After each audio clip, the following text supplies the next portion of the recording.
साथियों नमस्कार। पटना बिहार से मैं अमिताभ कुमार दास, आईपीएस 94 बैच, और आप देख रहे हैं मेरा अपना यूट्यूब चैनल दास बोले बिंदास।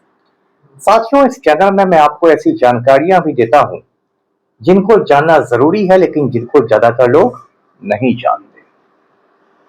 साथियों, अभी 2-3 दिन पहले एक भारतीय कलाकार की बनाई गई पेंटिंग 167 करोड़ रुपए में बिकी है। ये भारत के इतिहास में बिकने वाली सबसे महंगी पेंटिंग है और इसको बनाने वाले कलाकार का नाम है राजा रवि वर्मा। ये वीडियो बहुत रोचक और ज्ञानवर्धक है, इसे आखिर तक दिल थाम कर देखिए। साथियों, कहानी शुरू से शुरू करते हैं। दक्षिण भारत में यानी साउथ इंडिया में एक छोटा सा राज्य है केरल। केरल का नया नाम हाल में केरलम कर दिया गया है, क्योंकि मलयालम भाषा में केरल को केरलम ही कहते हैं।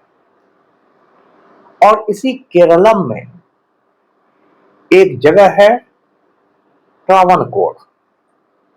1956 के पहले इस स्टेट का ही नाम कोचीन ट्रावनकोर हुआ करता था। 1956 में इसका नाम केरल कर दिया गया। तो ये जो ट्रावनकोर है, ये एक राज घराना हुआ करता था, यानी ट्रावनकोर का राजा हुआ करता था। और ट्रावनकोर के ही शाही खानदान में, रॉयल फैमिली में रवि वर्मा का जन्म हुआ था 1848 में, 1848। अब ये जो रवि वर्मा थे, ये शाही खानदान में थे, तो जाहिर है कि महल में पैदा हुए थे, पैलेस में, और बहुत शानो शौकत वाली इनकी जिंदगी थी। इनके छोटे भाई भी एक थे, उनका नाम था राजा वर्मा। ये जो रवि वर्मा थे, ये कमाल की पेंटिंग किया करते थे। ऐसी पेंटिंग करते थे, ऐसी कलाकृतियां बनाते थे कि लोग देखते रह जाते थे। और खासकर ऑयल पेंटिंग्स, जिसको हिंदी में तैल चित्र कहते हैं, ऑयल पेंटिंग्स ये बनाते थे। और खासकर ये जो इंडियन मिथोलॉजी है, उसमें भी जो हिंदू मिथोलॉजी है, यानी हिंदुओं की जो पौराणिक कथाएं हैं, उनसे लेकर विषयों पर पेंटिंग्स बनाते थे। और इनकी जो कुछ कलाकृतियां हैं, कुछ पेंटिंग्स हैं, वो तो बहुत ही ज्यादा मशहूर हैं। जैसे राजा रवि वर्मा की एक पेंटिंग है शकुंतला। आप जानते हैं शकुंतला और दुष्यंत की प्रेम कहानी, उस पर कालिदास का नाटक है अभिज्ञान शकुंतलम। शकुंतला और दुष्यंत के ही बेटे का नाम था भरत, जिसके नाम पर हमारे देश का नाम भारत पड़ा। तो रवि वर्मा की एक पेंटिंग है जिसमें शकुंतला पैर से कांटा निकाल रही है और पीछे मुड़ के वो दुष्यंत को निहार रही है, अपने आशिक को देख रही है। इसे राजा रवि वर्मा की सबसे शानदार पेंटिंग्स में माना जाता था। उनकी एक और बहुत चर्चित कलाकृति है दमयंती और हंस। ये नल दमयंती की प्रेम कहानी पर आधारित है, नल दमयंती की लव स्टोरी पर। उसमें जो हंस है वो नल का पैगाम लेकर दमयंती के पास आता है। इसी तरह रवि वर्मा की एक और बहुत मशहूर पेंटिंग है, और वो पेंटिंग है जटायु वधम। ये कहानी रामायण की कहानी है। रामायण में आप जानते होंगे कि जब रावण सीता को किडनैप करके ले जा रहा था, वो एक बहुत बड़ा पक्षी था, बहुत बड़ा परिंदा था, जटायु। उसने सीता को बचाने की कोशिश की, लेकिन रावण दुष्ट था। उसने अपनी तलवार से जटायु के दोनों पंख काट दिए और जटायु जमीन पर गिर के मर गया। ये पेंटिंग भी बहुत शानदार पेंटिंग है रवि वर्मा की, जिसमें रावण के हाथ में तलवार दिखाई गई है, उसके चेहरे पर एक दुष्टता दिखाई गई है, रोती हुई सीता को दिखाया गया है और जमीन पर गिरे हुए जटायु को दर्शाया हुआ है जिसके पंख काटे जा चुके हैं। तो ऐसे थे रवि वर्मा। साथियों, अभी जो आप हिंदुओं के घरों में देवी देवताओं की तस्वीरें देखते हैं, कैलेंडर पर आपको कोई सरस्वती की तस्वीर दिखाई देती है वीणा बजाते हुए, या लक्ष्मी की तस्वीर दिखाई देती है कमल के फूल पर खड़ी हुई। इन देवी देवताओं की कल्पना किसने की थी? किसने ये तस्वीर किया था कि ये जो भगवान है ये इस तरह से दिखाई देंगे? तो ये सारा काम राजा रवि वर्मा का है। उन्होंने ही मॉडर्न आर्ट को जन्म दिया, जिसमें सरस्वती को वो दिखाया गया जिस रूप में हम देखते हैं कि वो हंस के साथ है, हाथ में वीणा है, या लक्ष्मी को दिखाया गया, या बाकी देवी देवताओं को दिखाया गया। और राजा रवि वर्मा ने एक बड़ा काम ये किया कि उन्होंने लिथोग्राफ प्रेस की स्थापना की। मतलब प्रेस में उनकी पेंटिंग्स की कॉपियां बहुत सस्ते दर पर बनने लगी।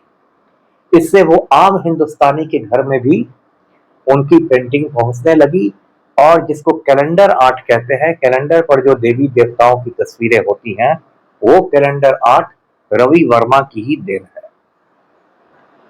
उन दिनों हिंदुस्तान पर अंग्रेजों की हुकूमत थी, हिंदुस्तान गुलाम था और हिंदुस्तान का गवर्नर जनरल था लॉर्ड कर्जन। उसने रवि वर्मा को सम्मान के लिए राजा की उपाधि दी। ऐसे रवि वर्मा खुद भी राज परिवार से ही आते थे, लेकिन उनको बाकायदा राजा का टाइटल मिला और उसके बाद वो राजा रवि वर्मा कहलाने लगे। साथियों, एक बार मुझे गुजरात जाने का मौका मिला था। गुजरात में मैं एक शहर गया था, बड़ौदा, जिसका अब नया नाम है बडोदरा। बडोदरा में एक लक्ष्मी विलास पैलेस है, जो बड़ौदा में जो गायकवाड़ राजे हुआ करते थे उनका महल है। उसमें रवि वर्मा की सैकड़ों पेंटिंग्स लगाई गई है, और वो इतनी खूबसूरत पेंटिंग्स है कि देखने पर मेरी बोलती बंद हो गई। मतलब विश्वास नहीं होता है कि कोई कलाकार इतनी अच्छी भी कलाकृति बना सकता है। उसमें बड़ौदा राज परिवार के, बड़ौदा रॉयल फैमिली के बहुत सारे राजे रानियों की भी तस्वीरें बनी हुई हैं। क्योंकि राजा रवि वर्मा खुद रॉयल फैमिली से आते थे, खुद शाही खानदान के थे, तो इसलिए हिंदुस्तान के राजे महाराजे लोग उनसे रिक्वेस्ट करके उनसे अपनी पेंटिंग बनवाते थे।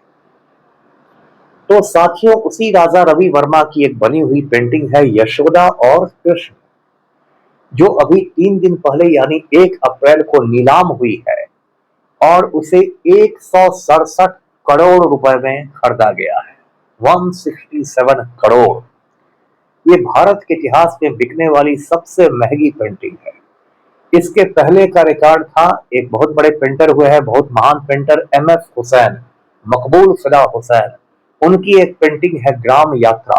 वो पेंटिंग 118 करोड़ में बिकी थी। तो उसका रिकॉर्ड राजा रवि वर्मा की पेंटिंग ने तोड़ दिया। और ये जो ऑक्शन हुआ था, एक कंपनी है सैफरन आर्ट, उसी कंपनी ने कलाकृतियों की नीलामी की थी, और 167 करोड़ रुपए में जसोदा और कृष्ण की पेंटिंग बिकी है। इस पेंटिंग में दिखाया गया है कि जशोदा जो है, यशोदा, वो एक गाय को दूह रही है, गाय के दूध निकाल रही है, और पीछे में छोटे से कृष्ण भगवान एक गिलास लिए खड़े हैं, मतलब दूध लेने का इंतजार कर रहे हैं। आपको मैं बता दूं कि जो हिंदू मिथोलॉजी है, हिंदुओं की जो पौराणिक कथा है, उसके मुताबिक कृष्ण को जन्म दिया था देवकी ने, लेकिन कृष्ण की परवरिश की थी यशोदा ने। तो यशोदा और कृष्ण की ये पेंटिंग है। अब 167 करोड़ में खरीदने वाला कोई मामूली आदमी तो होगा नहीं, है ना। मेरा तो घर द्वार बिक जाएगा, तो 167 करोड़ क्या 1 करोड़ नहीं जुटेगा। 167 करोड़ रुपए में पेंटिंग खरीदने वाले शख्स का नाम है साइरस पूनावाला। अब ये साइरस पूनावाला कौन है? इनको हिंदुस्तान का वैक्सीन किंग कहा जाता है, vaccine king of India. Vaccine आप समझते हैं हिंदी में जिसको टीका कहते हैं। जैसे लोग चेचक का टीका लेते हैं, या हो सकता है आप लोगों ने कोरोना का टीका लिया हो, कोरोना का वैक्सीन लिया हो। तो ये जो साइरस पूनावाला है, इनकी कंपनी का नाम है सीरम इंस्टीट्यूट ऑफ इंडिया, और ये इसका हेडक्वार्टर्स है, मुख्यालय है महाराष्ट्र के पुणे में। और ये कंपनी ये टीका बनाती है, वैक्सीन बनाती है, और इनका हजारों करोड़ का बिजनेस है। इनके बेटे हैं अदार पूनावाला। ये लोग इतने रिच हैं कि अदार पूनावाला के बारे में मैं पढ़ रहा था कि बंबई में उनके मकान में हेलीपैड है, यानी कि वहां से उनका हेलीकॉप्टर उड़ सकता है, और वो सुबह सुबह अपने हेलीकॉप्टर पर बैठ के पुणे जाते हैं, 15 मिनट में पुणे पहुंच जाते हैं। उनके ऑफिस में भी हेलीपैड है, उस पर उनका हेलीकॉप्टर उतरता है, और दिन भर काम करके वो शाम में फिर अपने प्राइवेट हेलीकॉप्टर से पुणे से बंबई लौट आते हैं। तो इतने अमीर लोग हैं ये पूनावाला लोग। तो साइरस पूनावाला ने ये पेंटिंग खरीदी है। अब एक बात यह भी जान लीजिए, दिलचस्प बात है कि भारत सरकार ने भारत के 9 कलाकारों को और उनकी पेंटिंग्स को नेशनल ट्रेजर घोषित किया है, यानी कि राष्ट्रीय खजाना।